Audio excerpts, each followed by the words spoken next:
কুরআন কুরআন কুরআন কুরআন।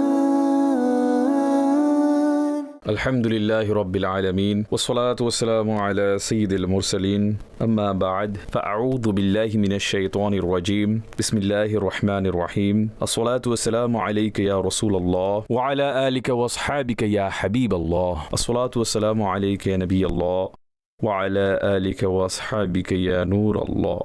অনুষ্ঠানের সহজ দর্সে কোরআন। আজ সূরা আলে ইমরান আয়াত নম্বর 119 থেকে কোরআনে মাজিদের দরস শ্রবণ করব। ইরশাদ হচ্ছে, বিসমিল্লাহির রহমানির রহিম। হা আনতুম উলাই তুহিব্বুনাহুম ওয়া লা ইউহিব্বুনাকুম ওয়া তু'মিনুনা বিল কিতাবি কুল্লিহি ওয়া ইযা লাকুকুম ক্বালু আমান্না ওয়া ইযা খালাউ আদু আলাইকুমুল আনামিলা মিনাল গায়র কুল মুতু বিগায়রিকুম ইন্নাল্লাহা আলিমুম বিযাতিস সুদূর। খবরদার, এই হচ্ছে তোমরাই যারা তাদের কামনা করো আর তারা তোমাদেরকে পছন্দ করে না। বস্তুত তোমরা সকল কিতাবের উপর ঈমান রাখো। আর যখন তারা তোমাদের সাথে সাক্ষাৎ করে তখন বলে যে আমরা ঈমান এনেছি, আর যখন একান্তে থাকে তখন ক্রোধের কারণে তারা তাদের আঙুল কামড়ায়। হে হাবিব, আপনি বলে দিন, হে লোকেরা, তোমরা তোমাদের ক্রোধে মরে যাও। নিশ্চয় আল্লাহ অন্তরের কথা খুব ভালো করে জানেন। তো এই আয়াতে মুবারকার যে ধারাবাহিকতা চলে আসছে তা ছিল এই যে আল্লাহ তাআলা ঈমানদারদেরকে ইরশাদ করছেন, আল্লাহর দুশমনদের সাথে তোমরা দোস্তি করো না। যারা আল্লাহ এবং আল্লাহর রসুলের দুশমন তাদেরকে তোমাদের ঘনিষ্ঠ বানিও না। তোমরা প্রতিবেশীর হওয়ার কারণে অথবা আত্মীয়তার কারণে তাদের ব্যাপারে সুধারণার শিকার হও, কিন্তু তারা তোমাদের ক্ষতি কামনা করে। আর তাদের ব্যাপারে বলা হয়েছে যে তোমাদের অবস্থা এই যে তাদের প্রতিবেশী হওয়ার কারণে অথবা তাদের আত্মীয় হওয়ার কারণে তোমরা তাদেরকে তো পছন্দ করো, কিন্তু তাদের যে দিন ইসলামের সাথে দুশমনী আছে তা এমন যে তারা তোমাদেরকে পছন্দ করে না। তোমরা সবগুলো কিতাবের উপর ঈমান রাখো, কোরআন, তাওরাত, জবুর, ইনজিল, কিন্তু তোমাদের বিপরীতে যেসব ইহুদি এবং খ্রিস্টান রয়েছে তারা তাদের কিতাবকে মানে কিন্তু তোমাদের কিতাবকে মানে না। এরপর তার সাথে বলা হয়েছে যে তাদের মধ্যে যারা মুনাফিক আছে, কারণ অনেক লোক যারা মুনাফিক ছিল, যারা ইহুদি ধর্ম ছেড়ে বাহ্যিকভাবে ইসলামের দিকে এসেছে কিন্তু অন্তরে তারা মুসলমান হয়নি। বলা হচ্ছে যখন তারা তোমাদের সাথে সাক্ষাৎ করে তখন তারা বলে যে আমরা মুমিন, আমরা ঈমান এনেছি, কিন্তু যখন তারা একান্তে যায় তখন তাদের যে আসল রূপ এবং তাদের অন্তরের আসল চেহারা তখন ভেসে ওঠে, যে তারা তোমাদের ব্যাপারে চিন্তা করে তোমাদের ব্যাপারে কথা বলে তাদের এত রাগ আসে যে তারা তাদের আঙ্গুল কামড়ায়।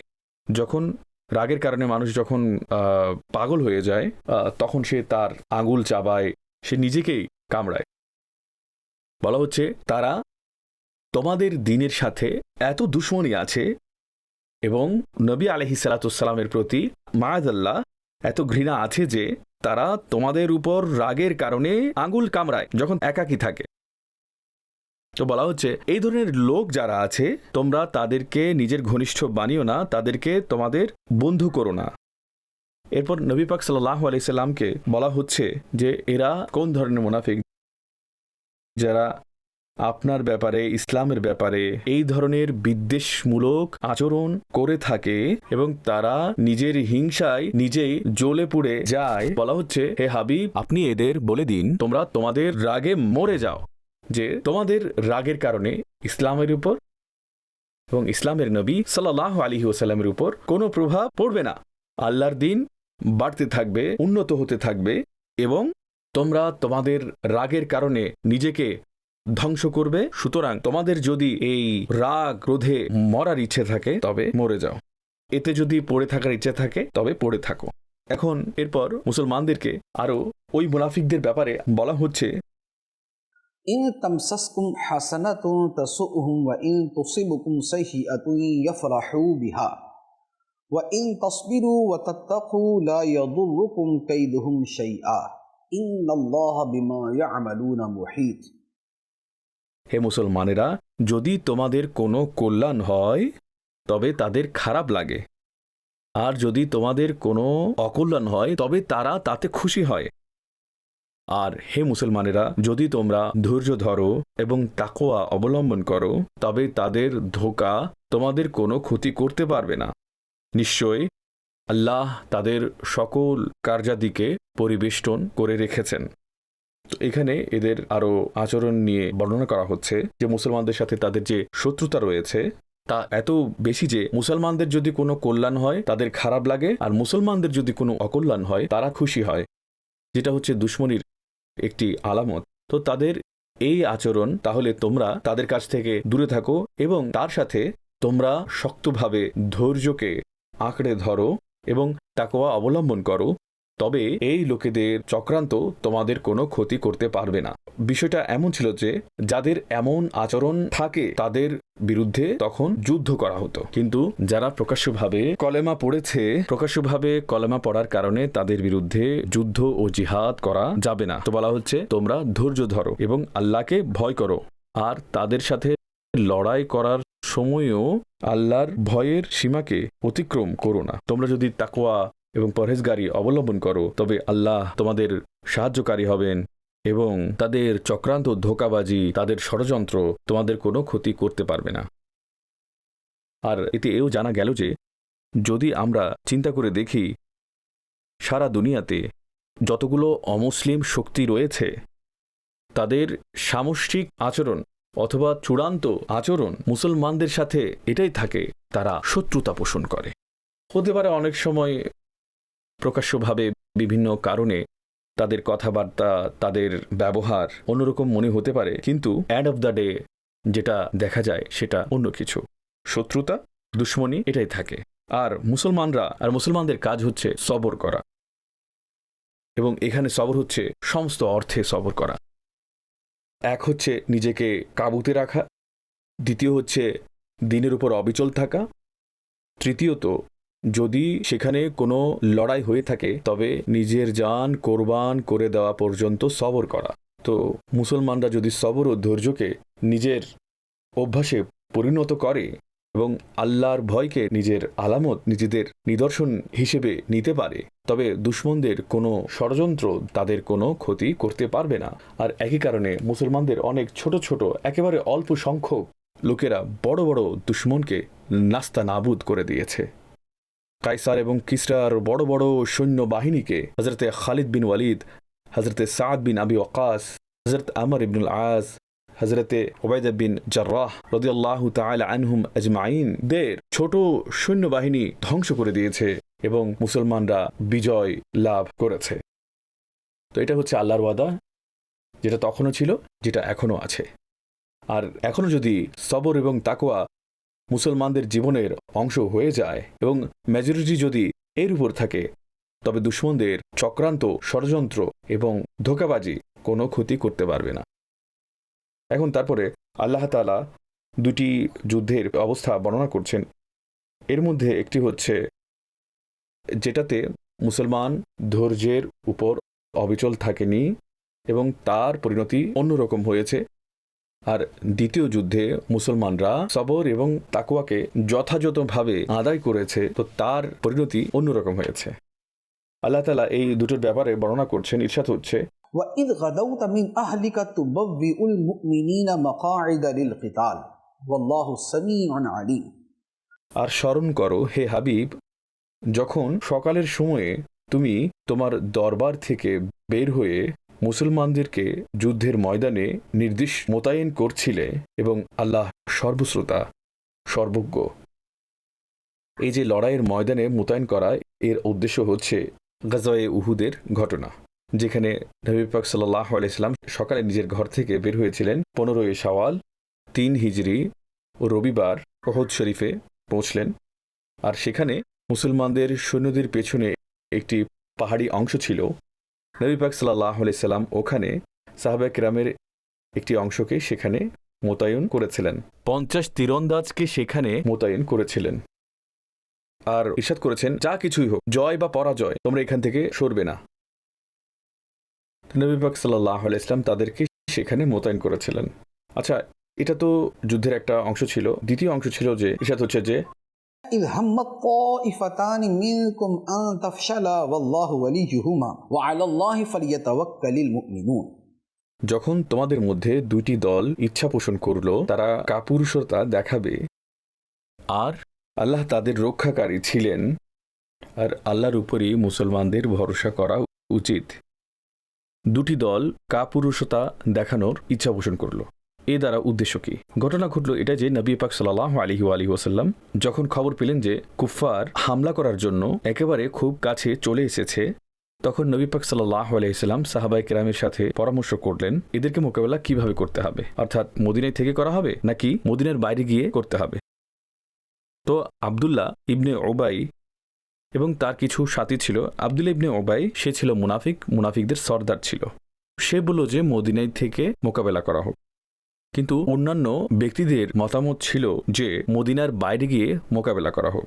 তো নবী পাক সাল্লাল্লাহু আলাইহি সাল্লাম অন্যদের মতামতকে গ্রহণ করলেন, আব্দুল্লাহ ইবনে উবাইয়ের রায়কে স্বীকার করলেন না।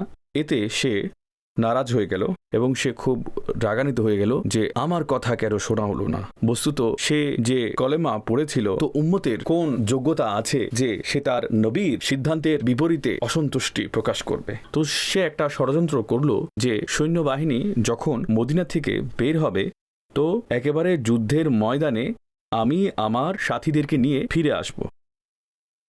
তো এর ফলাফল কি হবে? একটা হচ্ছে মুসলমানদের শক্তি কমে যাবে, আর দ্বিতীয়টি হচ্ছে মুসলমান যারা নবী পাক সাল্লাল্লাহু আলাইহি ওয়াসাল্লামের সাথে রয়েছে তাদের মধ্যেও কাপুরুষতা ছড়িয়ে যাবে।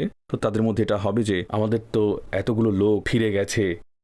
তো আব্দুল্লাহ ইবনে উবাই এই কাজটা করলো। যখন নবী পাক সাল্লাল্লাহু আলাইহি ওয়াসাল্লাম উহুদের ময়দানে পৌঁছলেন, সে তার সাথে কয়েকশো লোক নিয়ে সে ফিরে গেল এবং তার দেখা দেখি আনসারের দুটি গোত্র তারাও এই সিদ্ধান্ত নিল যে আমরাও ফিরে যাব, যে আমাদের শক্তি ভেঙে গেছে, আমরাও ফিরে যাব। যেহেতু তারা আনসারদের গোত্র ছিল, তারা মুমিন ছিল, আল্লাহ তাআলা ইরশাদ করছেন ওয়াল্লাহু ওয়ালিয়ুহুমা। এই দুটো গোত্র কাপুরুষতা দেখানোর ইচ্ছা পোষণ করেছে, কিন্তু আল্লাহ তাআলা তাদেরকে সুরক্ষিত করেছেন আর তাদেরকে যুদ্ধের ময়দানে অবিচল রেখেছেন। এরপরে কি হচ্ছে? এখানে গাজওয়ায়ে বদরের ঘটনা শুরু হচ্ছে, আর এইটা হচ্ছে সে গাজওয়া যেখানে মুসলমানরা পরিপূর্ণ আনুগত্য করেছে, তাওয়াক্কুল করেছে, আল্লাহ তাআলা তাদেরকে বিজয় দান করেছেন। আল্লাহ তাআলা তাদের ব্যাপারে তাদের আমল সম্পর্কে বলছেন ওয়ালাকাদ নাসরাকুমুল্লাহু বিবদরিন ওয়া আনতুম আযিল্লাহ ফাত্তাকুল্লাহা লাআল্লাকুম তাশকুরুন। নিশ্চয় আল্লাহ তাআলা বদরে তোমাদেরকে সাহায্য করেছেন যখন তোমরা একেবারে সহায় সম্বলহীন ছিলে। সুতরাং আল্লাহকে ভয় করো যাতে তোমরা কৃতজ্ঞ হতে পারো। বলা হচ্ছে আল্লাহ তাআলা ময়দানে বদরে তোমাদেরকে সাহায্য করেছেন। তো এটা পুরো ঘটনা অনেক প্রসিদ্ধ, রমজানুল মোবারকে এটা সাধারণত বয়ান করা হয়। এর কিছু অংশ এখানে বর্ণনা করা হয়েছে। তো আমি এখানে কিছু বিষয় বর্ণনা করছি। প্রথম কথা, এখানে বলা হচ্ছে যে হে মুসলমানরা, তোমরা সহায় সম্বলহীন ছিলে। যে মুসলমানদের সংখ্যা ছিল 313 জন, আর এর বিপরীতে কুফফারের সংখ্যা ছিল 1000, 3 গুণ তারা বেশি ছিল। নাম্বার 1। নাম্বার 2, মুসলমানদের কাছে যেসব যুদ্ধের উপকরণ ছিল, ঘোড়া, উট, তা খুব কম ছিল, আর কাফিরদের প্রত্যেকজন ব্যক্তির কাছে একেবারে পুরোপুরি অস্ত্র শস্ত্র ছিল। তো বলা হচ্ছে তারা ছিল পুরো শক্তি নিয়ে আর তোমরা ছিলে সহায় সম্বলহীন, কিন্তু আল্লাহ তাআলা তোমাদেরকে সাহায্য করেছেন এবং তোমরা বিজয়ী হলে। আচ্ছা, এইখানে আরেকটি কথা, এর পরবর্তী আয়াতে বলা হচ্ছে আল্লাহ তাআলা ফেরেশতা পাঠিয়ে মুসলমানদের সাহায্য করেছেন। এর সামনে যে 3-4টা আয়াত আছে সেখানে বলা হয়েছে আল্লাহ তাআলা ময়দানে বদরে ফেরেশতা প্রেরণ করেছেন এবং ফেরেশতারা মুসলমানদেরকে সাহায্য করেছে। কিন্তু এখানে কোন শব্দটা আছে? লাকাদ নাসরাকুমুল্লাহ, আল্লাহ তোমাদেরকে সাহায্য করেছেন। এখানে একদিকে পরবর্তী আয়াতে বলা হচ্ছে ফেরেশতা এসেছে, ফেরেশতা সাহায্য করেছে, আর এখানে আল্লাহ তোমাদেরকে সাহায্য করেছেন। তো এখন প্রশ্ন হলো, কে করেছে? আল্লাহ করেছেন না ফেরেশতারা? এটা এমন একটি প্রশ্ন যার উত্তর পেলে অনেক বড় একটি মাসালার সমাধান হয়ে যায়, আর তা হচ্ছে এই যে ময়দানে বদরে আল্লাহ তাআলাও সাহায্য করেছেন এবং ফেরেশতারাও সাহায্য করেছেন। আর আল্লাহর সাহায্য করা কোনটা? ফিরিস্তাদের সাহায্য করা। আর ফিরিস্তাদের সাহায্য করা কোনটা? আল্লাহর সাহায্য করা। যেটা প্রকৃত সাহায্য সেটা আল্লাহর তরফ থেকে, কিন্তু তার যে মাধ্যম ছিল সেটা হয়েছে ফিরিস্তারা। তো এই থেকে জানা গেল যে আল্লাহর যারা প্রিয় বান্দা থাকেন তারা আল্লাহর ফিরিস্তা অথবা আল্লাহর নবী অথবা আল্লাহর ওয়ালি, তারা যে সাহায্য করেন এটা হচ্ছে আল্লাহরই সাহায্য করা। এখন যদি সেটাকে আলাদা আলাদা করে দেখেন যে আল্লাহর সাহায্য করা সেটা ভিন্ন বিষয়, আর ওলি নবী ফিরিস্তাদের সাহায্য করা সেটা ভিন্ন বিষয়, তখন কোরআনের এই আয়াতের জবাব দেওয়া মুশকিল হয়ে যাবে। তো আল্লাহ তাআলা আমাদেরকে নিজেই এটা বুঝিয়ে দিয়েছেন যে আল্লাহর প্রিয় বান্দাদের সাহায্য এটা আল্লাহরই সাহায্য। তো আমরা মুসলমানরা নবী পাক সাল্লাল্লাহু আলাইহি সাল্লামের যুগ থেকে সাহাবা, তাবেঈন, তবে তাবেঈন, আইম্মায়ে মুজতাহিদিন, আর তাদের পরে আউলিয়া, সুফিয়া, মুহাদ্দিসিন, মুফাসসিরিন, এরা সবাই আল্লাহর ওয়ালিদেরকে, আল্লাহর নবীদেরকে সাহায্যের জন্য আবেদন করেন, আহ্বান করেন। এই আহ্বান করা এটা হচ্ছে আল্লাহর সাহায্যকেই আহ্বান করা। সুতরাং এখানে এটা অনেক বড় একটা মাসালা যেটার সমাধান এখানে হয়ে গেছে। এখন এরপর আল্লাহ তাআলা ইরশাদ করছেন, إذ تقول للمؤمنين ألن يكفيكم أن يمدكم ربكم بثلاثة آلاف من الملائكة منزلين। স্মরণ করো হে হাবিব, যখন তুমি মুসলমানদেরকে বলছিলে যে এটা কি তোমাদের জন্য যথেষ্ট নয় যে তোমাদের রব 3000 ফেরেশতা অবতীর্ণ করে তোমাদেরকে সাহায্য করবেন। এখানে আল্লাহ তাআলার সাহায্যের ওই অংশটুকু বর্ণনা করা হয়েছে। নবী পাক সাল্লাল্লাহু আলাইহি ওয়াসাল্লাম মুসলমানদের সুসংবাদ দিচ্ছেন, কারণ মুসলমানদের সংখ্যা খুব কম ছিল। আর প্রকাশ্যভাবে মাথায় এই চিন্তা আসে যে এটা কিভাবে মোকাবেলা করা সম্ভব হবে। নবী পাক সাল্লাল্লাহু তাআলা আলাইহি ওয়াসাল্লাম ইরশাদ করলেন যে আল্লাহ তাআলা তোমাদেরকে 3000 ফেরেশতা দিয়ে সাহায্য করবেন, তোমাদের ভয় পাওয়ার কোনো কারণ নেই। বরং আরো কি হবে, ইরশাদ হচ্ছে بلى إن تصبروا وتتقوا ويأتوكم من فورهم هذا يمددكم ربكم بخمسة آلاف من الملائكة مسومين। হে মুসলমানেরা, যদি তোমরা সবর করো, ধৈর্য ধরো এবং তাকওয়া অবলম্বন করো, এবং কাফির সে সময় তোমাদের উপর যদি আক্রমণ করে বসে, তবে তোমাদের রব 5000 চিহ্নিত ফেরেশতাদের মাধ্যমে তোমাদেরকে সাহায্য করবেন। তো এখানে আরো বলা হয়েছে হে মুসলমানেরা, 3000 বলা হচ্ছে যদি সবর ও তাকওয়া অবলম্বন করো, আল্লাহ তাআলা বিশেষ করে তোমাদেরকে 5000 ফেরেশতা দিয়ে সাহায্য করবেন। অর্থাৎ প্রথমে 3000-এর সুসংবাদ দেওয়া হয়েছে, পরে এই সুসংবাদ আরো বাড়ানো হয়েছে, সেখানে 5000 ফেরেশতার সুসংবাদ দেওয়া হয়েছে যে তারা নিশানযুক্ত ফেরেশতা হবে এবং তারা খুব উত্তম এবং শ্রেষ্ঠ ফেরেশতা হবে, যে এগুলো হচ্ছে সেই ফেরেশতা যাদেরকে আল্লাহ তাআলা ময়দানে বদরে মুসলমানদের সাহায্যের জন্য নির্বাচিত করেছেন। আর তারপর আসলেই এমনটি হয়েছে, যখন যুদ্ধ হলো আল্লাহ তাআলা 5000 ফেরেশতাদের মাধ্যমে মুসলমানদের সাহায্য করেছেন। তো এখন এখানে দুটি বিষয় বলা দরকার। একটা হচ্ছে যে আল্লাহ তাআলা ইরশাদ করেছেন সবর ও তাকওয়া। সবরের অর্থ হচ্ছে অবিচলতা, বিপদে অস্থির চিত্ত হয়ে হাহাকার না করা, বরং সহ্য করা। মনের যে শক্তি আছে, যা বিপদ এবং কঠিন অবস্থাকে সহ্য করা যে সাহস রয়েছে, সেটা তার মধ্যে থাকতে হবে। আর দ্বিতীয় হচ্ছে আল্লাহর ভয়, যে আল্লাহর সাথে যে সম্পর্ক আছে এবং আল্লাহর কাছে যে চাওয়ার আশা রয়েছে সেটা যেন সবসময় বিদ্যমান থাকে। বলা হচ্ছে এটা থাকতে হবে, এবং তার সাথে যদি তাওয়াক্কুল থাকে যে কুফফার যদি তোমাদেরকে হামলা করতে আসে তখন আল্লাহ তাআলা তোমাদেরকে সাহায্য করবেন। তো এখানে এটা বিশেষ করে ওইসব সাহাবাদের জন্য যারা ময়দানে বদরে শরিক হয়েছেন, কিন্তু মুসলমান যখনই এই গুণে গুণান্বিত হবে আল্লাহ তাআলা তাদেরকে সাহায্য করবেন। ফজায়ে বদর पैदा कर ফেরেশতে তেরি নুসরত হো উতর সকতে হ্যাঁ গর্দোं से কিতার अंदर কিতার। আজকেও এই সবর, তাকওয়া এবং তাওয়াক্কুল পরিপূর্ণভাবে করা হয়, তাহলে আল্লাহ তাআলা আজকেও সাহায্য করবেন। এখন তার সাথে আরেকটি কথা, যে আল্লাহ তাআলা ইরশাদ করেছেন সবর এবং তাকওয়া যদি অবলম্বন করো তবে আল্লাহ তাআলা তোমাদেরকে সাহায্য করবেন। আর আল্লাহ তাআলা সাহায্য করলেন যে ঘটনা এখানে বর্ণনা করা হয়েছে। এখন এখানে সাহায্য করা হয়েছে সবর এবং তাকওয়ার শর্তের ভিত্তিতে। তো সাহায্য করা হয়েছে এর অর্থ এটা ময়দানে বদরে যতজন সাহাবী ছিলেন সিদ্দিক আকবর রাদিয়াল্লাহু তাআলা আনহু, ওমরে ফারুক রাদিয়াল্লাহু তাআলা আনহু এবং উসমানে গনি রাদিয়াল্লাহু তাআলা আনহু নবী পাক সাল্লাল্লাহু আলাইহি সাল্লাম তাকে অন্তর্ভুক্ত গণ্য করেছেন। তিনি তার সম্মানিত স্ত্রীর কারণে শরীক হতে পারেননি, কিন্তু নবী পাক সাল্লাল্লাহু আলাইহি ওয়াসাল্লাম তাকে শামিল বলে গণ্য করেছেন এবং তাকেও বদরের অংশ দান করেছেন। তো এর অর্থ এটা দাঁড়ালো যে এই যে খোলাফায়ে রাশিদিন যারা আছেন, এই যে সাহাবায়ে কেরাম যারা আছেন, এদের সাবির হওয়া, এদের মুত্তাকি হওয়া আল্লাহ তাআলার এই ফরমান থেকে প্রমাণিত হয়। যারা আশারে মুবাশশারা আছেন, হযরতে তালহা, হযরতে জুবায়ের এবং হযরত আবু উবাইদা বিন আল জাররাহ, আরও অন্যান্য যারা সাহাবায়ে কেরাম ছিলেন, তাদের সাবির এবং মুত্তাকি হওয়া এটা কোরআন থেকে সাব্যস্ত। আর সাহাবায়ে কেরামের শ্রেষ্ঠত্ব আল্লাহ তাআলা কোরআন মাজিদের জায়গায় জায়গায় বর্ণনা করেছেন। তো সুতরাং কোরআন পড়ুন, এভাবে পড়বেন যে সাহাবায়ে কেরামের চরিত্র, তাদের শ্রেষ্ঠত্ব আপনার চোখের সামনে ভেসে উঠবে।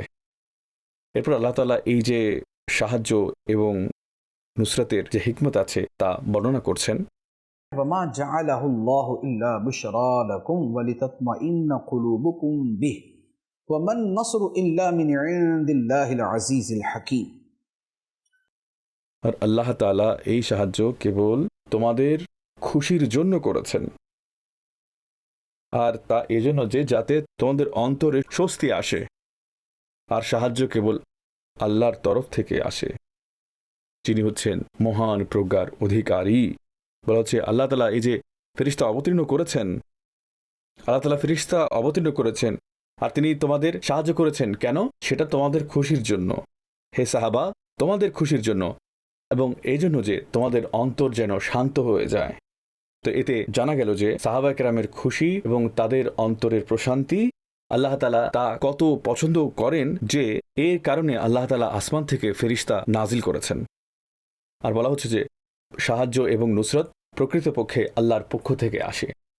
প্রকাশ্য কারণ, প্রকাশ্য মাধ্যম যাই হোক, হোক সেটা মা তাহতাল আসবাব হোক, অর্থাৎ মানুষ একজন আরেকজনের সাহায্য করে, অথবা মা ফাকাল আসবাব হোক, যেমন নবী ওয়ালি ফেরেশতা সাহায্য করে, কিন্তু প্রকৃত সাহায্য হচ্ছে আল্লাহ তাআলার পক্ষ থেকে। আরো বলা হচ্ছে ليقطع طرفا من الذين كفروا أو يكبتهم فينقلبوا خائبين।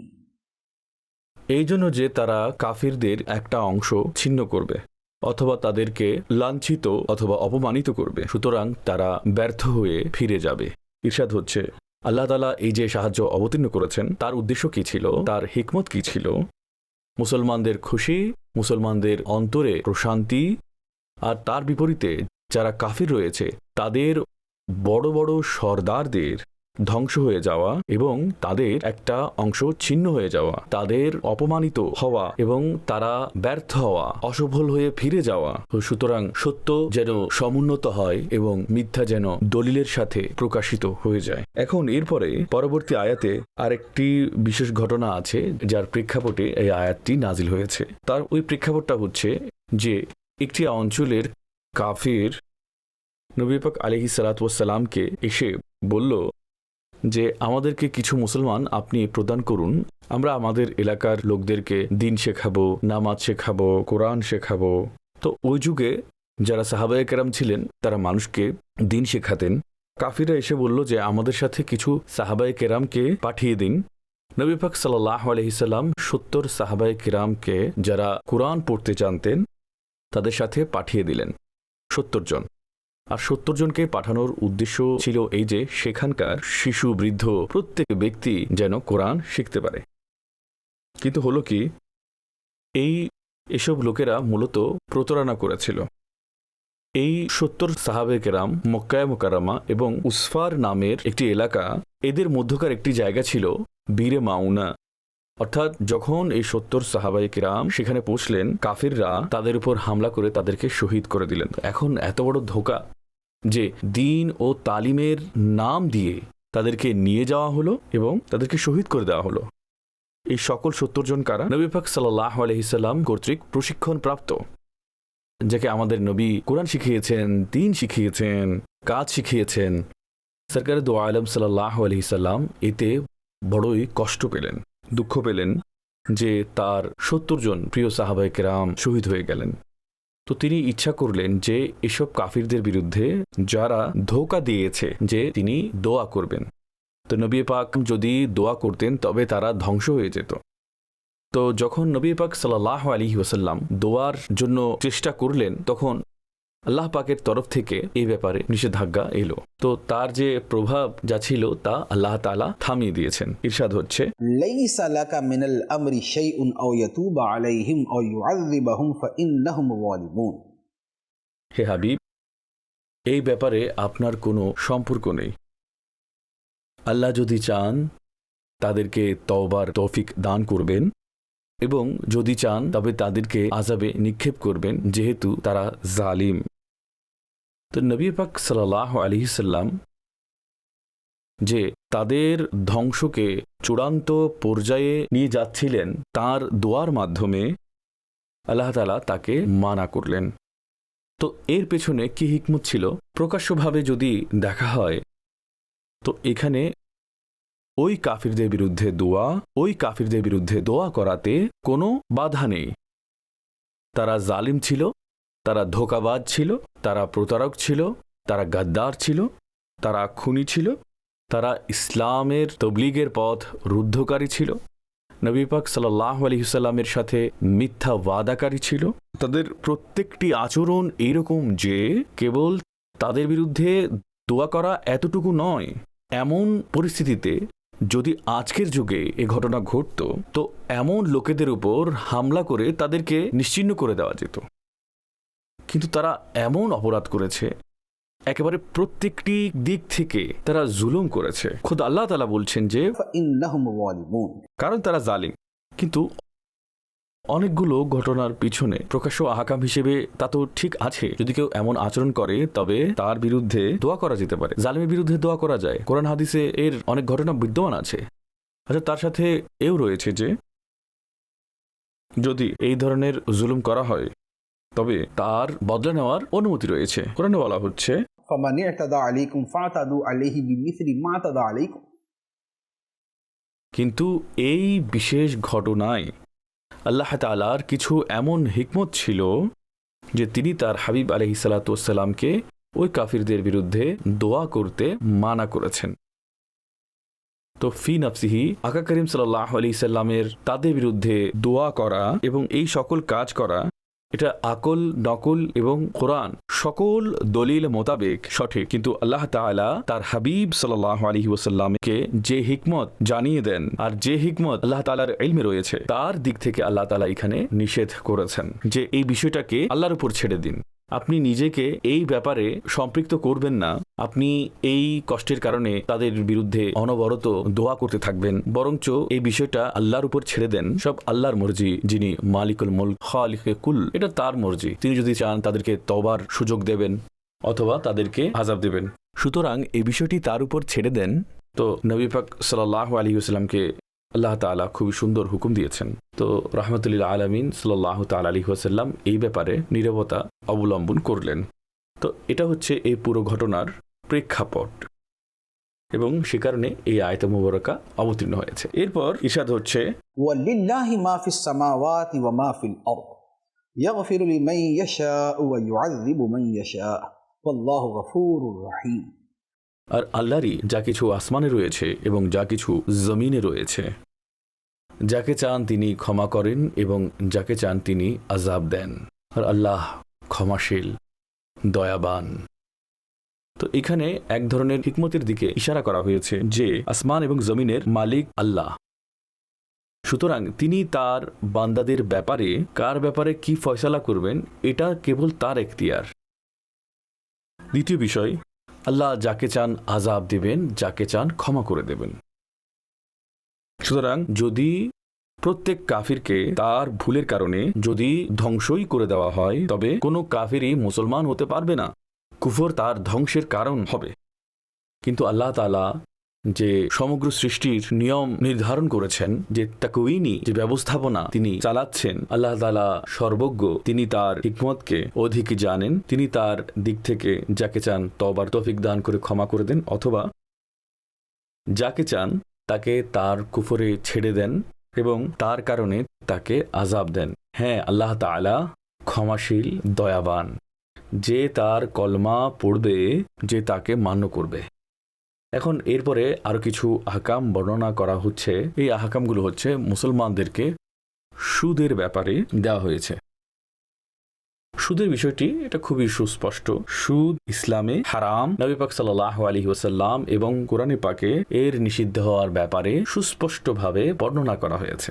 এখন বর্তমানে সুদ বৈধ হওয়ার কারণে দুনিয়ার ব্যবস্থাপনা, ব্যাংকিং ব্যবস্থাপনা যদিও তা সুদের উপর চলে, কিন্তু ইসলাম খুবই কঠোরতার সাথে সুদকে হারাম ঘোষণা করেছে। ইরশাদ হচ্ছে, يا أيها الذين آمنوا لا تأكلوا الربا أضعافا مضاعفة واتقوا الله لعلكم تفلحون।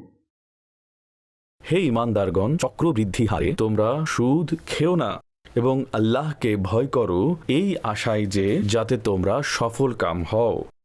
এটা হচ্ছে সুদের ব্যাপারে সুস্পষ্ট আয়াত যে চক্রবৃদ্ধি হারে সুদ খেও না এবং আল্লাহকে ভয় করো। তো এই আয়াত এবং এছাড়া অন্য আয়াত, أحل الله البيع وحرم الربا। আল্লাহ ব্যবসাকে বৈধ করেছেন এবং সুদকে হারাম করেছেন।